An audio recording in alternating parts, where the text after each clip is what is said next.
Hi everyone! For those of you who don't know me, my name is Danielle Polk and I'm a literacy coach. Well, we are virtually back, and in today's tutorial we are going over how to set up your Google Classroom and organize it for distance learning. So go ahead and restore your classrooms out of the archives or go ahead and make a new one. And let's begin. You can see here that I am at the home page of my Google, and I'm going to go into my waffle and select my classroom icon. You can see that all of my classes that I have generated over time will show up here. These are all my active classes. To create a new class, I'm going to hit the plus sign and then select Create Class. It's important to note that you want to create a class for each set of students that you teach. This is because your gradebook is connected to your classroom. You can also generate a meet for each set of students that you have as well. So I'm going to create a class name that is going to be recognizable to my students, and I'm going to call it Mrs. Polk's Period 3. I'm going to call it Period 3. Subject is ELA. And then I'm going to call this Virtual World. And then I'm going to click Create. Creating your class page may take a few moments, but once it is ready, it will show up and will look like this.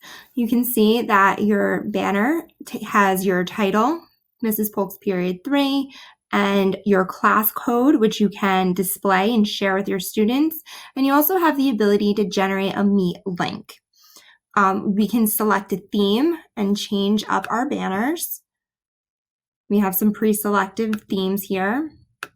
And you can also customize your theme by uploading a photo. So if you missed the tutorial where we created a Bitmoji banner, I will leave that in my description box.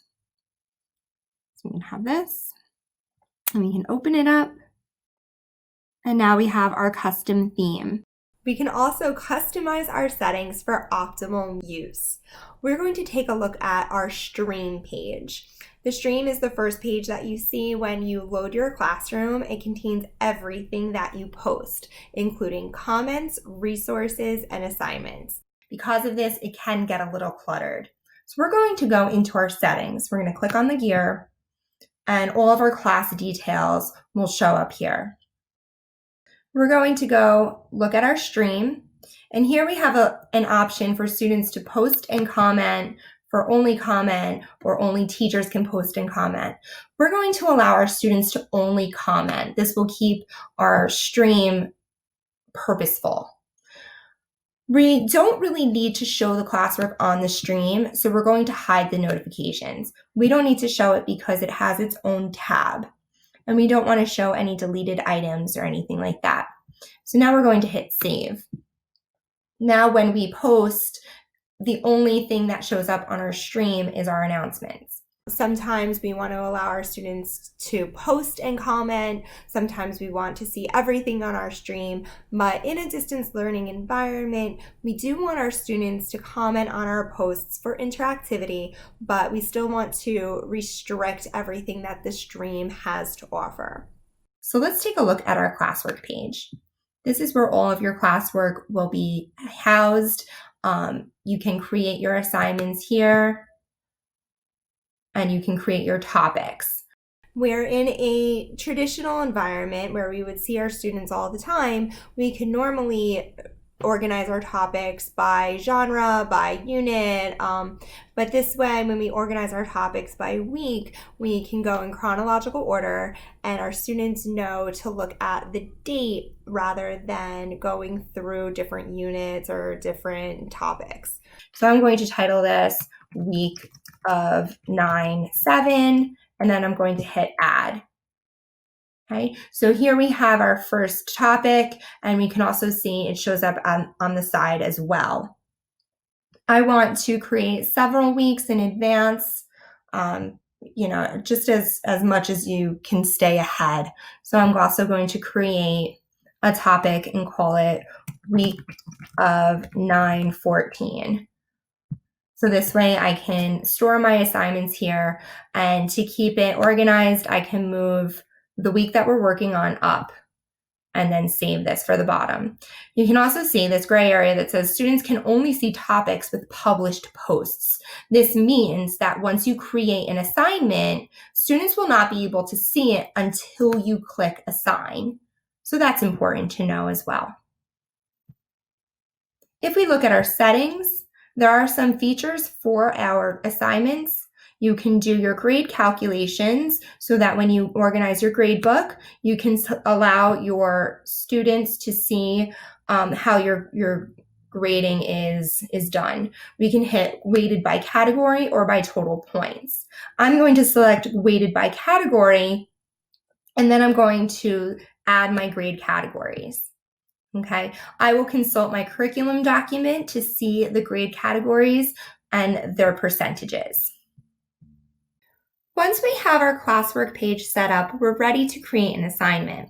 For distance learning, again, we are organizing by week, and we're going to create an assignment and bundle all of our resources together. Now, sometimes we could have a resources topic and throw in all of our notes, our readings, our assignments, and stuff like that, but that also gets a little cluttered. So when we bundle our assignments with all the resources in them, we know exactly what our students are going to see.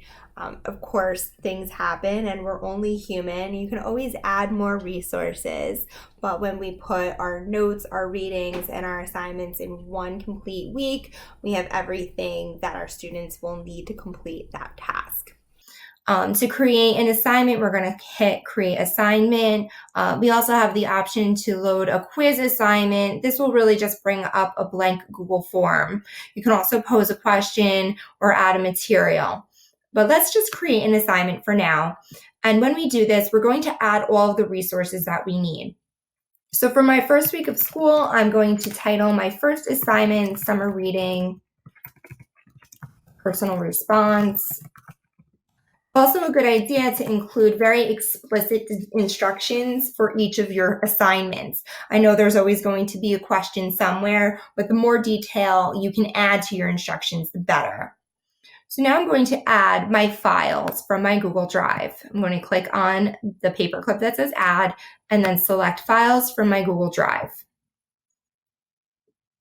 Okay, and I'm going to go into my drive and I'm going to select my folder that says Language Arts, Marking Period 1, week of 9/7. Okay. And you can see here I have my summer reading prompts, my proofreading worksheet, and my rubric. So I'm going to press Control and click on all three of these, and I'm going to insert them.